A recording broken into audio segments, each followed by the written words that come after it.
power, and I know. Tucson Church and Ministries is a place where the races worship and minister together. It's a place where the young and the old stand in unity, where the heart of the Father prevails. It's a place of feeding the hungry and homeless, healing the broken hearts, and sending to the various nations and tribes of the world. If you can help us to sustain all these ministries, and if you're benefiting from these free online videos, please consider a gift either online or by check. Here's the information. Touch me, I feel your hand in mine. I sense your love here. It drives out all fear. And when you come, Corinthians 13, so you can put your finger in it if you've got your Bible. I love to hear the sound of turning pages. If you have cell phones, you should turn on the little sound effect that goes, just to make me feel better, okay? 1 Corinthians 13. Church in Corinth was a crazy place. It would have been a place that we would call a revival center if it were in existence today. It'd be the place that everybody wanted to go to because all these supernatural things were going on there, all the gifts of the Spirit happening and all that kind of stuff. They were focused on supernatural manifestations. They were focused on spiritual gifts. They were fascinated with spiritual gifts and gifts like tongues and gifts like prophecy and healing. They loved that stuff. That was where they wanted to see more and more of that happen. They were fascinated with great speakers who'd make them feel something. Does any of this sound familiar? Who'd make them feel something, and especially if hearing some great teaching from those great teachers would make them feel important later on or significant or like they were really, really in the know. If they lived today, they'd pack out auditoriums, and the reason they do that is they would come hoping to get impartations of something from the great spiritual leader, supernatural gifts and powers from these great leaders and then they begin to measure who was more important by whatever gifts they displayed or whatever teacher that they were connected with. And so that they'd identify themselves, if they were living today, the Corinthians would identify themselves with big ministries.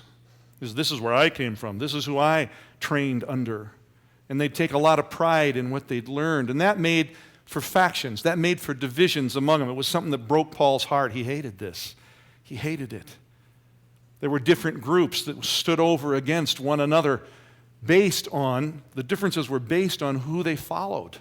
I follow this guy, and I follow this guy, and my teaching's better than yours. Divided loyalties. Back in the 1960s and in the 1970s, the great charismatic movement happened. It was those of us who wanted intimacy with God. We wanted to move in the gifts of the Spirit. That was the big thing. Back in the 60s and 70s, we had to get everybody baptized in the Spirit and speaking in tongues. You had to get them speaking in tongues. Remember that? Some of you who were alive back then. And they called us charismatics.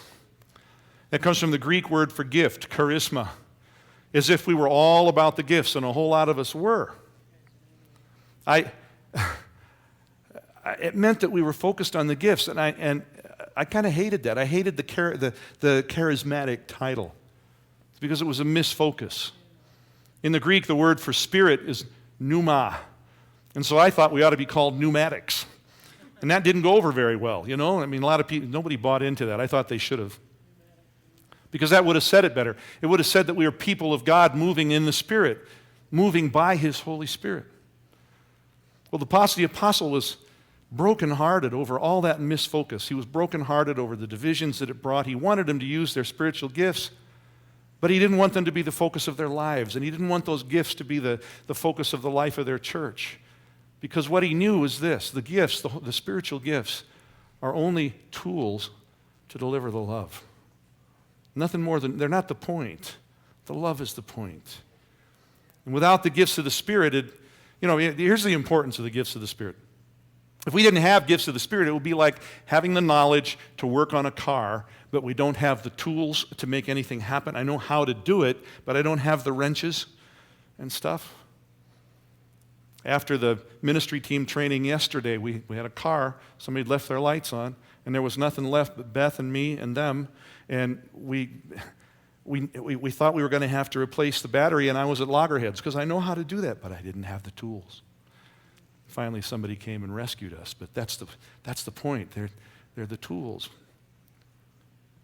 And so Paul ended chapter 12, verse 31 with this: earnestly desire the greater gifts. It's like if you're a mechanic, you want to have tools. Go get them. Earnestly desire the greater gifts. And then he says, I show you a still more excellent way. The tools aren't the point. It's what you're delivering that's the point. And that brings us to 1 Corinthians 13, which, in my view, is one of the most misapplied passages of Scripture. People love to read it at weddings as if it's about romance. And that's good because it does apply to your marriage, but that's the smallest piece. That's not where Paul's going with it. It goes way beyond that. And again, Paul's attitude about the supernatural gifts of the Spirit was that they were never to be an end in themselves. They were never to be a pursuit for their own sake. They were just tools for delivering the love. The more excellent way is love. And over the years, I get so tired of the word love. If I say, we use it so cheaply, don't we? I don't even like to hear it come off my lips. There's got to be something better.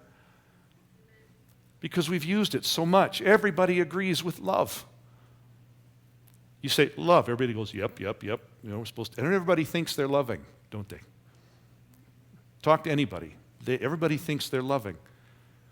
When I look at that, I think Hitler loved his dog, he loved his mistress, and he loved his country. Where did that go?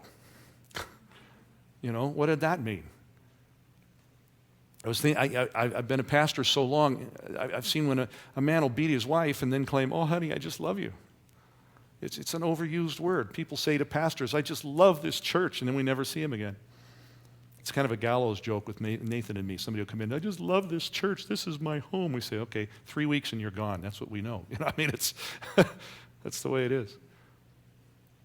And I love frozen yogurt too, so that's, and sometimes too much of it. So I want everybody to get over thinking of love as a feeling.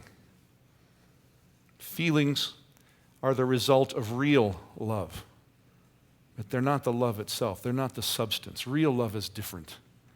Real love is a covenant of relationship. Real love is a commitment made. It's a commitment kept that has to do with the choices that we make to remain bonded to one another.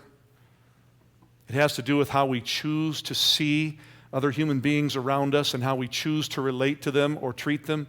Feelings come and go. Feelings are always self-centered, aren't they? Think about that. Feelings are always about me. Me. Covenant carries you beyond yourself. Covenant is independent of feelings. It carries you beyond yourself, and covenant cannot be broken when you really get what it's about. And I think of it as the difference between, this is maybe not the greatest illustration after the floods here in Colorado, but I think of it as the creek that fills up when it rains. And then when it doesn't rain, the creek dries up, versus a cistern that fills with water and holds it and keeps it. The creek is just a feeling. It comes and goes, but the cistern is the substance. It's the covenant. It's always there. Love is the act, simply, of making the needs and the feelings and the well-being of others take precedent over your own. And you do that consistently, and you do that faithfully. Chapter 13, verse 1. You ready? I want to hear that. Never mind. If I speak with the tongues of men and angels.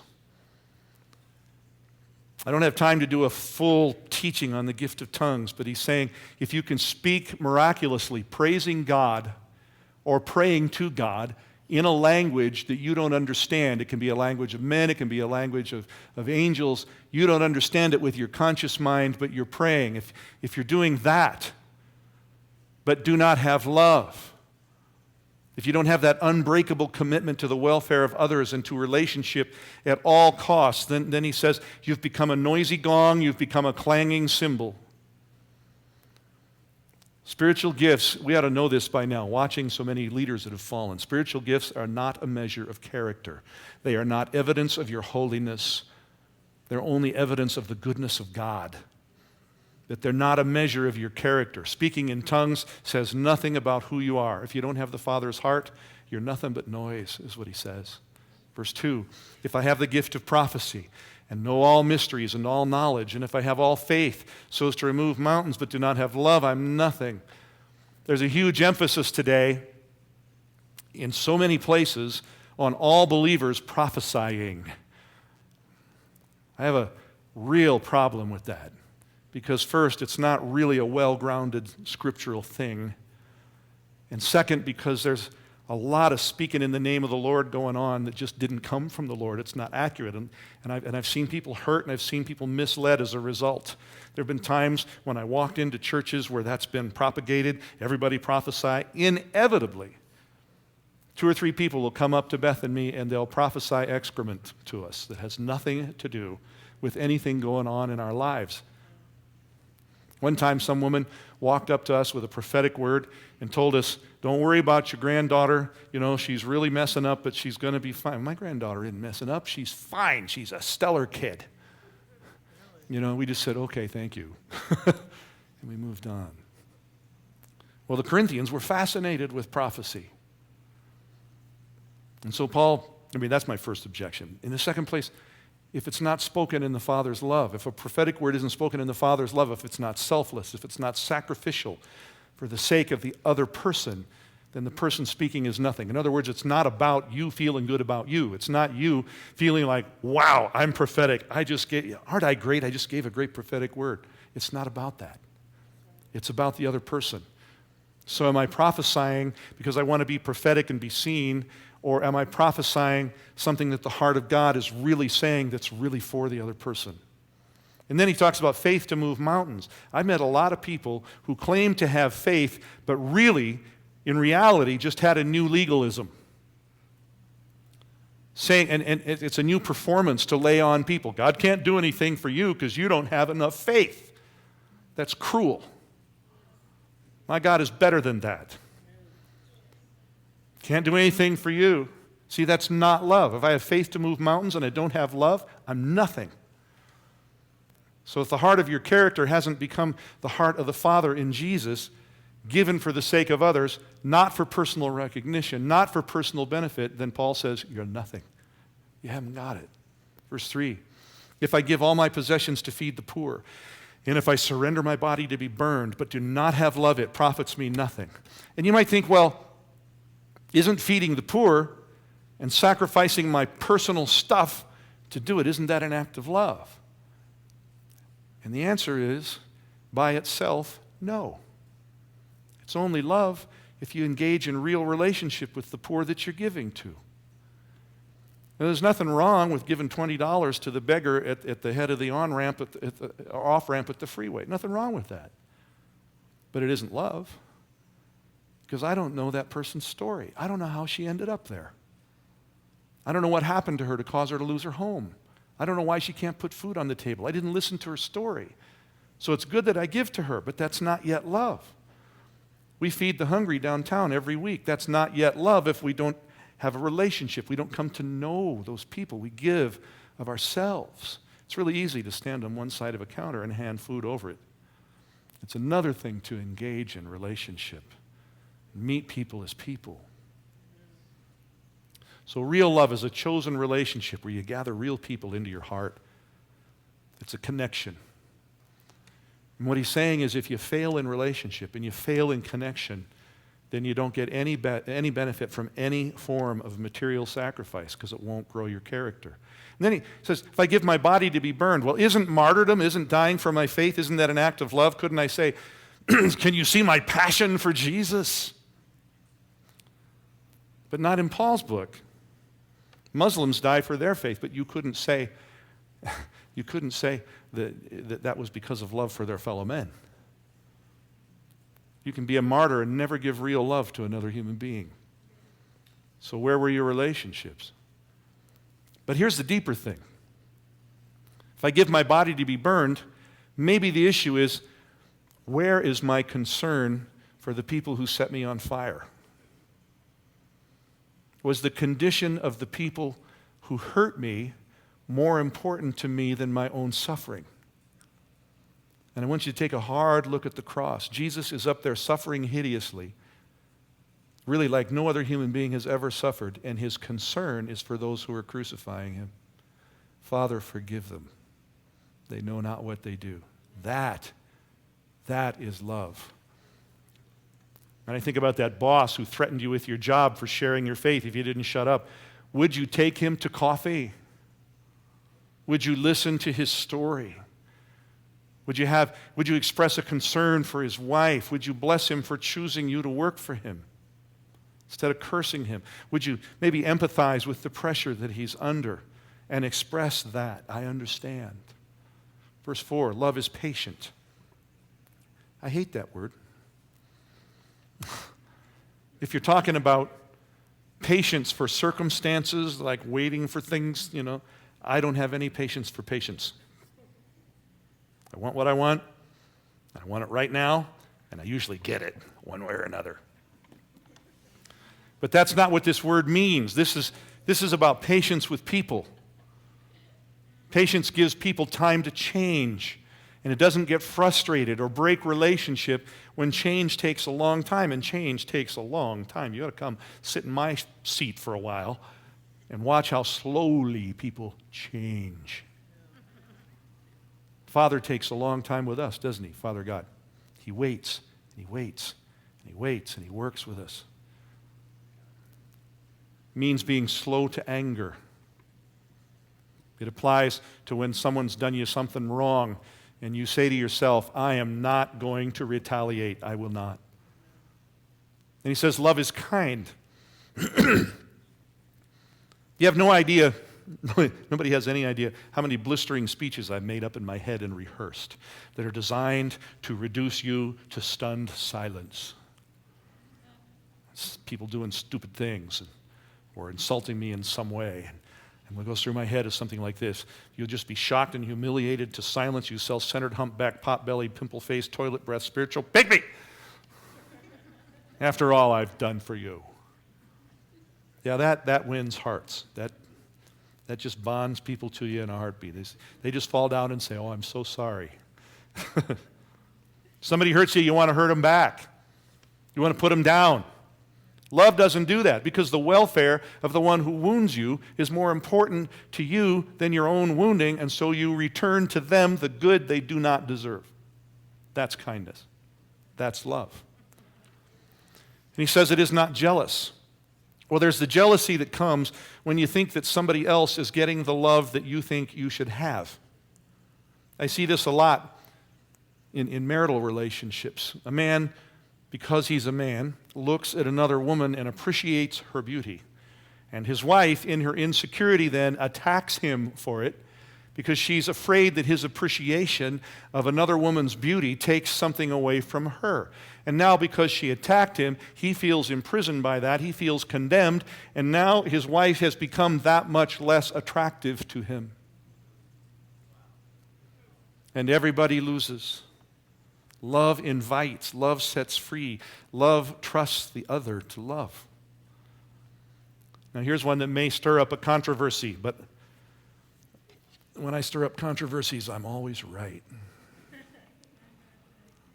There's a jealousy that judges others for having what you don't have.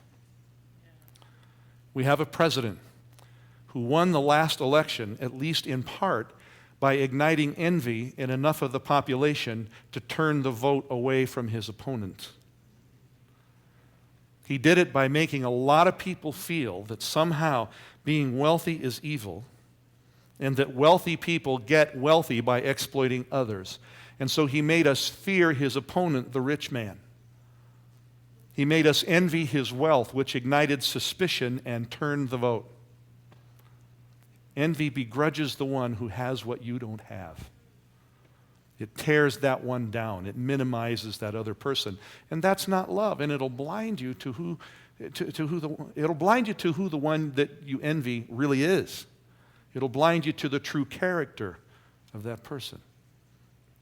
The next line says, love does not brag and is not arrogant. Bragging and arrogance come when you're impressed with your own righteousness as opposed to others. or your own goodness or your own rightness as opposed to others. The idea that for some people, it's the idea that the normal rules that apply to others don't apply to you. I've seen that too. Or it's the idea that if others would just agree with you, then the world would be set right. One of the things I've observed in life is if you want to find out how to solve all of the world's problems, go sit for an hour at the bar. And you will hear how to set the world right. If anybody would just listen to me, pass me a beer. That inevitably belittles others. It takes them down. That's not love. It minimizes others in order to maximize me. The bragging part is when you have to let others know how great you are or what you've done instead of just letting others see. They see who you are and they bless you for it. They draw their own conclusions. Bragging flows out of insecurity. It takes away from others in order to exalt yourself. See, this is something I've learned over the years. One who loves is always more impressed with his own smallness than with his accomplishments or with his knowledge. I look back in some shame on years when I would sit in the back at revival meetings and pick on the worship leader. He didn't get it. I could do better than that. He's just not getting the flow. His worship is flat. I'd do the same thing with teachers. I'd sit back there. That's shallow. Yeah, you almost got it. I could do better. Why am I not up there? I'd think that kind of stuff. And I'm not saying that I've developed into a paragon of humility. That would be stupidity. I'm saying I've never felt smaller. I've never felt more inadequate in my whole life than I do now. And that's okay. What a relief that is. There's nothing to defend when you come to that place. And when you get to that place, for me at least, it frees me to bless and love others who are more gifted than I am. And there are a lot of people in this church who are more gifted than I am in a whole lot of ways. And I'm in serious trouble if I can't rejoice in somebody doing something better than I can do it. We have to come to a place where we're not impressed with our own importance. And we don't need to be. It takes a lot of energy. Do you know it takes a lot of energy to be arrogant? Because you have to spend a lot of time defending something. And I'm getting old and I don't have the energy to spend all that time defending anything anymore. So, verse 5. Does not act unbecomingly. It means it's not rude. It doesn't insult. It's considerate of others. Trying to think of colorful illustrations, and the best I could come up with is that love probably doesn't fart in a closed elevator. One of my favorite movie scenes ever was Liar, Liar. Remember that one? He has to tell the truth. And so you see, he's in an elevator, and the elevator door opens, and he comes out going, "It was me." I love that. I said to people this morning, love doesn't smoke where others have to be bothered by it and then insist on its right to do that. It doesn't crash the line in the grocery store. It doesn't disturb, here's an important one around here, it doesn't disturb the worship of the person next to you in church by carrying on a conversation. It's not about you. Next line says, love does not seek its own. In other words, it's not insisting on its own rights and on its own privileges. And I see this happening over the years too. If 3 people get recognized for something that they did in some kind of service project, and you were the 4th one, but you got overlooked, you don't take offense because it's not about you. You're just happy that the 3 got recognized. You're more concerned with seeing them get the recognition they deserve, and sometimes you'd really rather not get it yourself. It says, love is not provoked. James 1:19 and 20 is one of my favorite passages. This you know, my beloved brethren, but everyone must be quick to hear, slow to speak, slow to anger. For the anger of a man does not achieve the righteousness of God. See, if I allow myself to be provoked to anger, then I've crossed the line from concern for you into concern for me, and I'm going to do damage that I probably can't repair. See, my offense, my hurt, my frustration, my anger can never be more important than helping you to grow. Never. I must not wound even when it would be justified. Does not take into account a wrong suffered. That's the next line. My love for you, my hope for you cannot be conditional upon anything that you do or do not do. Why? Because you're more important to me than me. That's when love has taken hold. There was a time, Beth's and my marriage was the first few years. We've been married 41 years now. But the first 3 years, there was a physical dysfunction in Beth that really inhibited our sexual intimacy. And she tried really hard to conquer it and just could not. And over the 2 or 3 years, the hurt over that built up in me until I reached a point where I found that I just couldn't respond to her intimately. I just couldn't. I wasn't angry. I wasn't going to trade her in for somebody else. I was just badly hurt, and I was, it's like when you get a scab and somebody bumps it. That's the way it felt to me.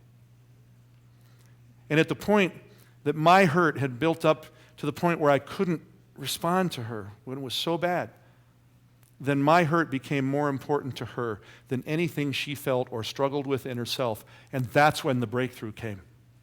When my hurt became more important to her than her own struggle, the breakthrough came. And she's been all kinds of fun ever since. Good times. I couldn't let the wrong of the situation cause me to retaliate or withdraw from her. And she couldn't allow her condition to continue to inflict or to afflict or hurt me. That's love. Verse 6. Does not rejoice in unrighteousness, but rejoices with the truth. And then it says it bears all things. Well, what that means is if I really love, I'm going to keep coming. I'm going to stay with you. It means you're not big enough to do anything bad enough, to do anything rotten enough to turn me away no matter how often you do it. That's the Father's heart. And it's the definition of what love really is, because it's about you, not me. Jesus didn't go to the cross to benefit himself because he thought that'd be a good thing to do. It wasn't about him, it was about us. He didn't have to pay for his sin, he didn't have any. That was for us. Love believes all things is the next part. I was 18, 19, total airhead. In college, voice major. I was so sick in love with this little California surfer girl blonde who was troubled and mysterious. And I got way too involved with her. And then I heard that her boyfriend, she was back with her boyfriend. And I got desperate. Well, my choir director, Dr. Gabbard, had me on the Madrigal group. Well, the Madrigal group is an elite group. It's a small group. You got like 3 basses, 3 tenors, 3 sopranos, 3 altos. I got so desperate and sick for this girl, I quit the Madrigal group in the middle of the semester. Betrayed my choir director, and I sold my skis, which was real brain damage, so that I would have the money to go to California from Idaho to try and get back with this girl. It was ridiculous. I betrayed him. I let him down. I was stupid. I was unbelievable. But you know what? Dr. Gabbard loved me. He believed in me when I was unbelievable. When I was in high school, 4 years in a rock group, I had damaged my voice. I had to do 6 months of silence at the laryngologist's orders in order to get my voice back. And after that, Dr. Gabbard, after I'd betrayed him, rebuilt my voice. I paid for a half an hour of voice lessons every week. He gave me 2 hours and rebuilt my voice. And then one day he said, I'd written him a paper for one of the classes. And he called me into his office. And he said, I see something in you. And so I'm going to teach you to write because you're going places. And he became kind of a father to me. He believed in me when I was unbelievable. Love believes all things. Saw something in me when I was a mess. Dr. Gabbard died of cancer maybe 15 years ago, and maybe longer than that. He'll never know the fruit of what he did in my life. I'm an internationally published author and a worship leader, recording artist. And I wouldn't be doing any of that if that man hadn't believed in the unbelievable. So can we see into the unbelievable people that the Lord sends us and love them on that basis? Could we embrace a homosexual without approving of the lifestyle or gay marriage and see in that person not an enemy, but the blueprint of a loving God who created that person in his own image? That's what we're being called to. We don't have to bless the sin, but we've got to see into that blueprint, that image of God that he was created in, and love it and believe in it. It says love hopes all things. That's the next piece. Can you hope in what I'm talking about, that image? No matter what the outward appearance is, can you do that? You know, Jesus did. He chose a Judas. Can you tell me he didn't know who Judas was at the beginning? Judas betrayed him to death. And yet he sees something in Judas, and he calls him into his inner circle and works with him for 3 years, 3.5 years. He believed in that. He hoped in that thing he saw in Judas, knowing that Judas would betray him. But he believed in Judas anyway, nurtured him in love, tried to draw out the good. Here's another piece. I voted against Obama twice. But at the start, I saw something in him. In spite of voting against him, I saw something in him, and I said it. I wrote it prophetically. I said that he had the potential to become a great president, that he had the potential with his gift of oratory to inspire the nation and lead us out of fear and despair. That potential is still there. I want to believe in him. I want to hope in him. I hate what he's doing. I hate his policies. I hate what he's doing to the country. But if given the opportunity, would I be enough in the Lord's love that I could see him as a human being and not an enemy? Could I believe in that blueprint of the image of God that God put there and nurture it? That would be love. Right now I'm being tested in that area with that issue. And I don't think I'm doing so well some of the time. It says he endures all things. Love endures all things. Well, no matter what happens, will I let it wear me down? No matter what you do that's wrong, will I let that wear me down, or will I just keep coming? Greg Wanberg is one of our stories. This is just a piece of his testimony. He shared it openly. He started coming, he's like in his late 20s now, but he started coming here when he was 14 or 15. And he says his testimony is that every time he came, he was stoned. And he said, but you just kept loving me. You just kept coming. You just kept loving me. Now he's one of the top leaders in our youth program. He's leading other kids to the Lord. He's getting his bachelor's degree. He's married. He's got a second child coming.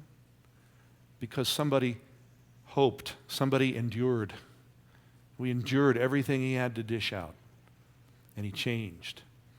That's Jesus, and that's love. He died for the ungodly when? While we were yet sinners. He didn't say, I love you now you repented. I love you so you can repent. There's a difference.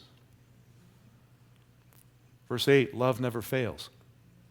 That doesn't mean that love always succeeds. If you think that, then when love fails to change people, then you'll turn away and you'll quit. Doesn't mean it always succeeds. It means that love never stops. It means that love never comes to an end. It means that love never gives up. Love draws from an endless stream, a spring that flows and never runs dry. Hear me, our Lord, receive